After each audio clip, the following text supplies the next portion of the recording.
بات چل رہی ہے اہدنا الصراط المستقیم کی، تو اس میں اہدنا یعنی ہدایت کی وضاحت کی گئی کہ ہدایت کس کو کہتے ہیں۔ ایک ہے ہدایت راستہ دکھانا، اور ایک کیا ہے منزل مقصود تک پہنچانا۔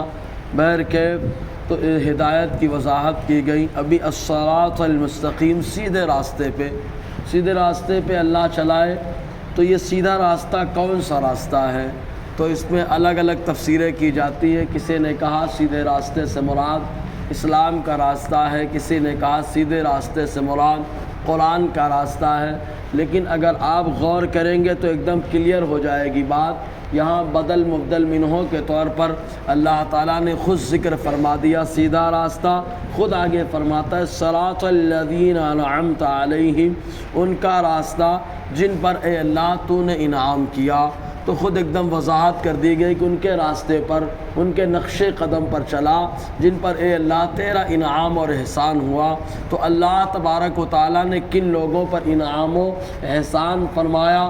تو خود قرآن مقدس کی دوسری جگہ اللہ تبارک و تعالیٰ ارشاد فرماتا ہے الذین انعم اللہ علیہم من النبیین والصدیقین والشہداء والصالحین، کہ اللہ تعالیٰ نے جن لوگوں پر انعام کیا وہ چار گروہ ہیں، چار لوگوں کی جماعت ہے۔ نمبر ایک انبیاء کرام کی جماعت کہ اللہ تعالیٰ نے ان پر انعام اور اکرام فرمایا، اور خود اللہ تعالیٰ فرماتا ہے صدیقین کی جماعت جن پر اللہ تعالیٰ کا انعام و احسان ہوا، والشہداء، اور جو راہ خدا میں شہید ہوئے ان پر بھی اللہ تعالیٰ کا انعام و اکرام ہوا، والصالحین، اور تمام اللہ تعالیٰ کے قریبی نیکوکار بندے جن پر اللہ تعالیٰ نے احسان فرمایا۔ تو ان کے راستے پر چلنا در حقیقت اللہ تبارک و تعالیٰ نے اسی کو صراط مستقیم فرمایا، اور خود آگے ارشاد فرماتا ہے وَحَسُنَ أُولَئِكَ رَفِيقًا، انہی کے ساتھ رہنا، انہی کے رفاقت میں رہنا یہ زیادہ بہتر ہے۔ انبیاء کرام کے نقوش قدم پر چلنا۔ اب آپ دیکھیں شریعت کے اندر بہت ساری باتیں ایسی ہیں جو پچھلی شریعت کی ہیں، اور حضور صلی اللہ علیہ وسلم نے اس شریعت نے بھی اس کو رکھا ہے۔ تو اللہ تعالیٰ نے فرما دیا سیدھے راستے پہ چلنا، تو ان کا راستہ جن پر اللہ کا انعام ہوا تو وہ انبیاء کا راستہ ہے۔ بہت سارے اصول و ضوابط اور بہت سارے قوانین ایسے رہے جنہیں حضور صلی اللہ علیہ وسلم نے باقی رکھا۔ مثال کے طور پر دیگر انبیاء کرام کی شریعت میں نماز باقی رہی، حضور نے بھی نماز کا حکم دے دیا۔ عبادت کا انداز الگ رہا، زکوٰۃ رہی، حضور نے زکوٰۃ کا حکم دے دیا، قربانی کا حکم دے دیا۔ اور خود لوگوں نے پوچھا حج کیا تو لوگوں نے پوچھا کہ قربانی کیا ہے، تو آقا نے خود بتا دیا تمہارے باپ ابراہیم کا طریقہ۔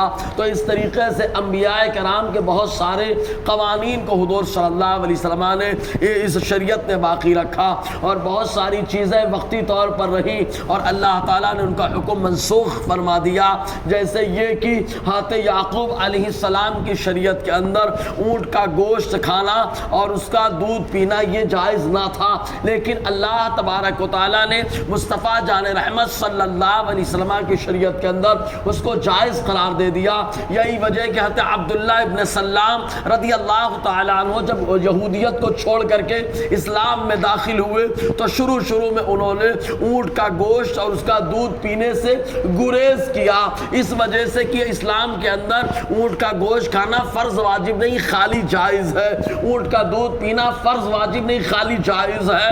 نہیں کھائیں گے تو بھی چلے گا، نہیں پییں گے تو بھی چلے گا، لیکن حضرت یعقوب علیہ السلام کی شریعت میں یہ ناجائز و حرام تھا، تو انہوں نے کہا دونوں پہ عمل ہو جائے گا۔ تو اللہ تعالیٰ نے قرآن مقدس کی آیت نازل فرمائی۔ اللہ تعالیٰ فرماتا ہے یا ایھا الذین آمنوا ادخلوا فی السلم کافہ، اے ایمان والو جب ایمان لائے ہو تو اسلام میں مکمل طور سے داخل ہو جاؤ۔ تو جب حضرت عبداللہ ابن سلام نے یہ سنا تو اونٹ کا گوشت کھانا بھی شروع کر دیا اور اونٹ کا دودھ پینا بھی شروع کر دیا۔ تو بہت ساری چیزیں ایسی رہی ہیں جنہیں حضور نے باقی رکھا، اور بہت ساری چیزیں ایسی رہی ہیں جنہیں حضور صلی اللہ علیہ وسلم نے ختم فرما دیا۔ تو سیدھا راستہ چار جماعت کا راستہ ہے، انبیاء کا راستہ اور صدیقین کا راستہ، شہداء کا راستہ، صالحین کا راستہ۔ تو انبیاء کرام کا راستہ جو ہے اب حضور صلی اللہ علیہ وسلم کے طریقے پہ چلنا، یہ خود تمام انبیاء کرام کی پیروی ہے، کیونکہ آقا علیہ السلام جو ہے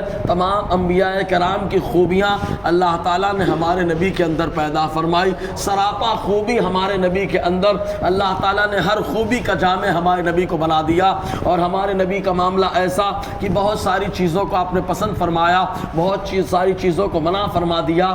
اب ایک چیز جیسے مثال کے طور پر حضرت ارباز ابن ساریہ رضی اللہ تعالی عنہ سے روایت ہے کہ حضرت عمر رضی اللہ تعالی عنہ ایک دن تورات کا نسخہ ایک لے کر کے آئے، اور آنے کے بعد حضور کی بارگاہ میں پڑھنے لگے مشکات کتاب العلم کی حدیث پاک، فرماتے جیسے ہی وہ پڑھنے لگے آقا علیہ السلام کا رخ انور تغیر پذیر ہو گیا۔